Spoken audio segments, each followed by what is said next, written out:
What's that chain? It's the anchor chain. So we can put all the 360 feet down here when we're sailing through a hose that is getting tied up in the anchor locker with a nylon fitting. Yeah. So as much chain as we want to have out there in the front, we can have out there, and then we just tied it the watertight with a nylon fitting, and the rest we're gonna have here in top of the keel. But now we have about half of it out in the anchor locker. So now we have room for like potatoes and a couple of beer and eggs and stuff down here also. But for crossings it's good to center the weight, especially since the boat is not that big and we have a lot of chain. So you should show your step. yeah, we have this step for cooking. Instead of being strapped to and hanging on, Oh yeah. we have a step here when we're heeling that direction. And then you can stand instead of being strapped on. I have never seen So you can easily move around, and when the boat is heeling, you're standing up normally here instead of being hanging on. Yeah. So that's a really simple thing, is put a hinge on the storage. Is that your design or Yeah. or Yeah, is that one is, yeah. That's your idea? Yeah. They figure out that would be much better and safer than being strapped onto something if something falls over, or so you're free to move all the time. It's amazing. You'll think I've about never seen it. doing one of these build out here that you can brace yourself against. Oh yeah. But then again, we figured that the area here is too small on this boat, and normally you're spending most of the time anchored and living in harbor anyway. Yeah. So we took that away and just put this in instead, and it's been working pretty good. You got a V-berth up there. And Normally underneath all that. Yeah. it's a big fishing pole there. Yeah. It's like a really nice hatch above the V-berth. Do people sleep with their head underneath the hatch so they can look up at the sky? Yeah. Is that a head? Or is that No, a it's just locker? a As a locker. That's a locker. Yeah, and then you can open the whole thing normally and just use it as a door. Huh. So it doubles. The Yeah. the door for the locker also is a door for the V-berth. Yeah. So here we have our magazines, and then you have them in your bedroom when you close the door. That's nice. That's really. Wait a minute. How did that work? So if you want to open these from the outside. Oh, I see. I've never seen a door like that before. Huh. Then you've got the salon here, and it looks like you've got some book storage on both A little sides. bit. And then locker storage here for what do you keep in there? Food, books. Food and books. Yeah.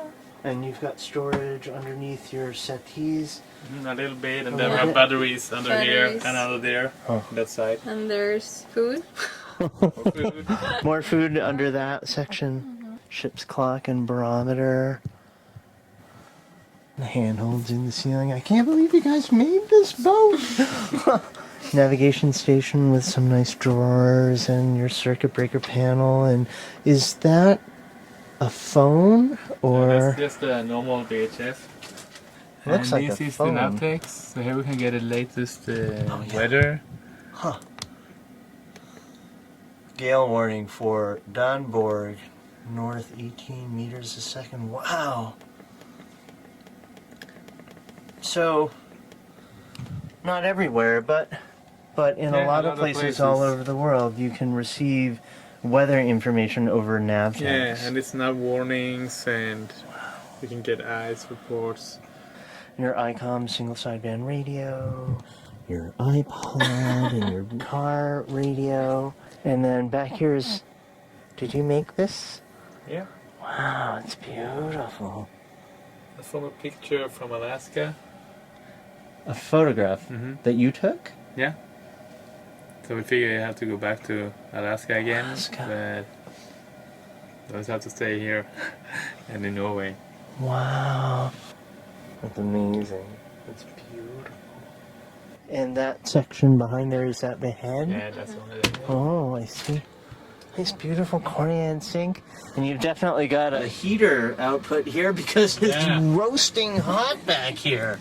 We use it like a sauna sometimes when it's cold out. Really? Yeah, such a small space. We turn all the other inlets off, and this is the first that's come from the heater. Really? So it all goes in here. Yeah, we can get really, really hot. And if you take a shower in the same time, Wow. so it's really nice if you've been out freezing for a whole day. All of that heat, which is in here, is coming out of that vent from an S-Bar forced air diesel heating system. It's like as hot as a sauna in this room.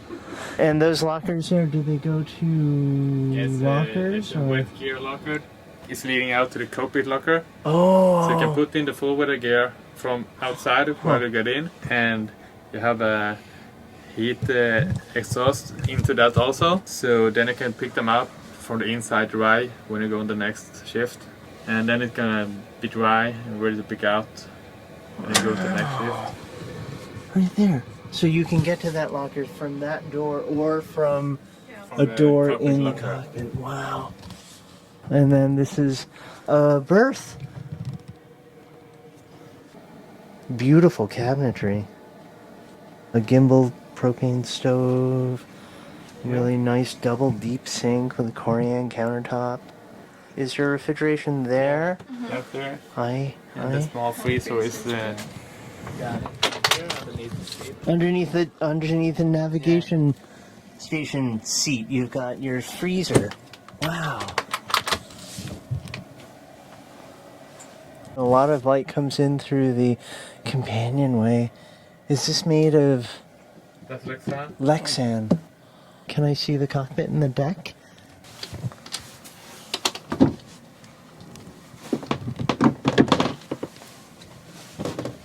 Tiller steering, really nice seating. And what's actually, I think, pretty unique is your navigation instruments right above the companionway there. Chart plotter in the center, and wind direction and speed instrument there on the starboard side, and underneath it is that an autopilot? Yeah. Simrad autopilot.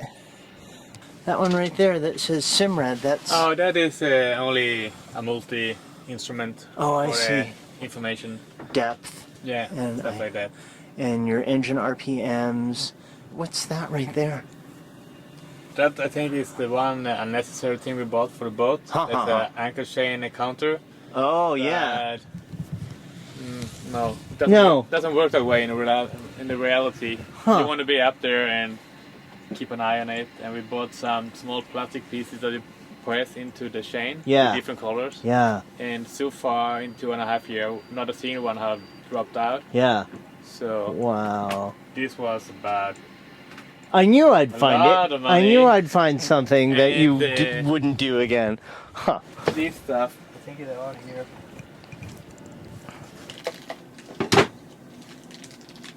What, $10 Yeah. instead of like 500? Yeah. Works much better. So you take the little plastic piece and you press it in Yeah. the link of the chain. Yeah. And it stays there. It stays there. Wow. It stayed there for 2.5 years at least. Yeah. Used almost every day. What a great way to mark depths on the chain. You just take this little rubbery piece and you press it down into the link of the chain to mark a certain length of the chain at that point. How far apart do you put them? We do 10 meters Oh. and we just made up a stupid system with like, okay, green is like the tidal areas in the, so it's shallow, it's 10 meters. Really? Blue, light blue is like 20 meters. Yeah. And then starting to get a little hotter, yellow 30 meters, red 40, and then we start all over again. All Wow. the way to Yeah. the 110 meters. Simple, inexpensive, pretty foolproof. And you'd rather do this than the $500 electronic Absolutely. chain You want to be counter. out there anyway and make sure you don't have any strain on the chain when you pick it up and see Yeah. what's happening. And Mm-hmm. yeah. So we actually never ever used it a single time. Huh. What's that in the upper left-hand corner there? The starting panel for the engine. Really? We don't have the key anymore. No key. No, this is actually a starting the power for the panel and the RPM meter. Oh, yeah. And this is to start the engine. And here's antenna for your GPS? It's Or only your- for the GPS antenna for the IAS. Do you transmit AIS? Yeah, but the plotter we bought Yeah. is too old to handle that. Oh, so you can't see No, other... so we have to do it on a separate. Huh. I wanted an old plotter only because they developed it for a lot of years. Yeah. So we figure when the time comes that they're gonna quit it and Yeah. put a new model in, Yeah. you get a good price and get a tested product. So you just have to live with the downsides. It's a little slower, but so far it's been really reliable. And I really like how you have that seat there in the companionway, it's so you can comfy. sort of If you sit. don't have a deck salon, you can sit here and be coffee warm. You stay out of the spray and you can steer the boat and follow the radar. And That's we have all the reefing points. We have 3 single line reefs that come down to this area, so we can do all the reefing from here. your reefing lines are right here. Yeah. Can you reef entirely from the cockpit without having to go to the mast for anything? Yeah, Wow. but we normally go up and tie down the points in the middle of the sail to Yep. collect it a little bit. Yep. So I we go up see. and do that. Uh-huh. But all the reefing we do from down here. Wow. So this winch is used for reefing. Yeah, these and these. We have 2 reefs on this side, 2 lines for one of the reef, and then we have the 2 other lines on this side. I see. Wow. 2 winches for reefing. Are they used for other things too? Those Yeah, it's for winches? the main hull and all the lines on the boat. We have nothing we need to do on the mast. Everything is done from here, Nice. except from sheeting the jib. Yeah. That's the winches in the back. Uh-huh. And these are the winches for your jib. And do you have a staysail? No, No, you don't. Just but it's a lot of sleep. time we use double sheets for the jib to be I'm- able to shape it better. And if you noticed got a that. little more open wind, we use the other sheet. And if we need to go higher, we have one that's far in. So instead of moving a block on a track forward and aft, you use 2 different Yeah. lines. Huh. I've never seen that before. That's cool. So both of those winches are used for the same jib. They're both attached to the jib, and you pull on one or the other depending on what point of sail you're on. Yeah. For better sail shape and leach So sometimes tension. we use both lines in the same time to be able to shape it a little bit better, especially now since the sail been with us for a while and don't have the shape it used to have. We can Oh, play with it yeah. a little more. Yeah. And other than that, when we have to use one, we have the other one attached that down here. Mhm. Now we use this for the preventer for the main. Oh yeah. So we'll have them always set up. So the one we don't use, we just have set up here. Mm-hmm. So when we want to jib, we just take it off from the cockpit, attach it to the boom, Yep. take the other one off and put that on the reeling. So we never have to leave the cockpit for changing the preventer. Wow. I can always adjust it from the cockpit. That's fantastic. That works really good. They make you always use the preventer, no matter Mhm, if you mhm. really need to or not. Or not. It's always there. We heard too many accidents happening because people don't put up the preventer. Only the year we left from the Canary Islands, there were one girl, like 5 days out of Canary Island or something like that. She broke her jaw. And they couldn't turn around because there was a lot of wind from the one direction. And it was too long for the helicopter. And there was another guy we met in Cape Verde. He Yeah. lost his crew member 2 days out from Canary Islands. He broke his arm right off Wow. from trying to stop the boom. Oh my god. So it's a good thing. It's really simple. Can you show me again how the preventer works? Yeah, How you can when do we- it from when the we're gonna cockpit? jib, we Yep. just take this one on the tire we're gonna go to. Yeah. And just take it off and attach it to the main, which is high up now. But Okay. and then we take and tight it. Take the other one off, and it's ready to go for the next time. I see. And then you can play it in and out and whatever you want to do. So every time we jib, we let this go a little bit Yep. and with the main all the way into the center. Yep. And change the preventers for the boom is just on top of us and Yeah. laid it out on the other side. I see. Really slow and easy. Really slow and easy. So if you want to jibe, then you pull the main in until you can get it over the center of the boat, and the preventer prevents it from flying over. Yeah. So you're working the main sheet and the preventer at Yeah, the at the same time, so you keep attention all the time, so you don't have the risk of breaking anything or breaking yourself. This line goes forward. It goes through a block right there and another block right there, and it keeps going forward to a block right here. So this line, which is going to a winch in the cockpit, comes up here to that block right there. From there, it goes outboard and attaches to the aft end of the boom. And that's how that works. It seems so simple. It is. It's really simple. Why am I not doing it this way on my boat? It certainly seems like it would work.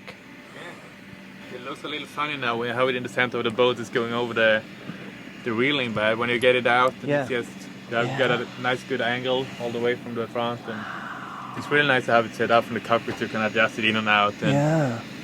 You have the exact same thing on the other side. Yeah.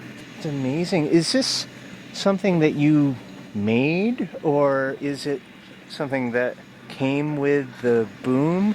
We made it ourselves, but we got a tip from a guy we met in Ireland. He's coming home from a 9-year circumnavigation, and he had this kind of setup. So we figured, oh, that makes sense. Let's take an even little closer look. Okay, so he's got this line here on the aft end of the boom that seems to be secured very well. And that goes to this snap shackle, and it's a really secure shackle with this lock on it right there. It goes to this swivelly part to a braided line here. And that goes outside of the lifelines and forward until it comes to this block right there. That block is just held on by this shackle to this piece of hardware here on deck. This solid piece of hardware. And then this line goes from that block along the deck. It actually gets fed through a couple of blocks here that are on the stanchions and back to a winch in the cockpit.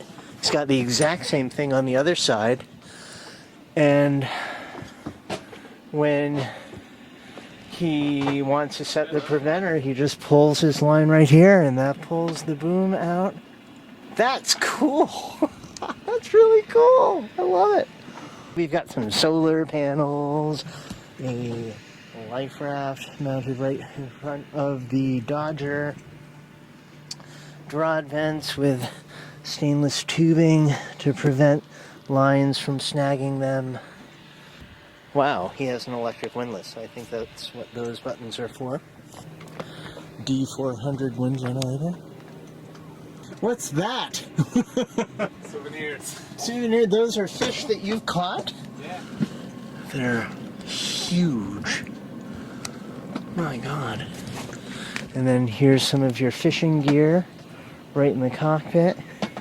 Oh my goodness, do you like this? No, No, you never used it. You can't fish the same time. Oh my God. So we just have it for emergency backup if the generator on the engine break or something can at least put out that and start to fish and get electricity. This device attaches to a line that goes on this part right here, and you throw the line overboard.